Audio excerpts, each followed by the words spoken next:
Сегодня рисуем петуха по вашим запросам, двумя материалами. Начинаем с наброска. Сначала намечаем овалами основные формы, а потом их соединяем и детализируем. Здесь важно не сильно поднимать клюв, не делать его сильной горбинкой и не мельчить с верхним гребнем. Рисуйте его побольше. Далее я клячкой снимаю верхний слой карандаша, чтобы он был не так заметен.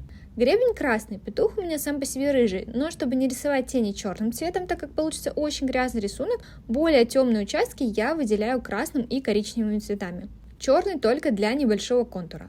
Но не делайте линию слишком четкой, создавайте небольшую растяжку цвета. Второй вариант я уже рисую линерами.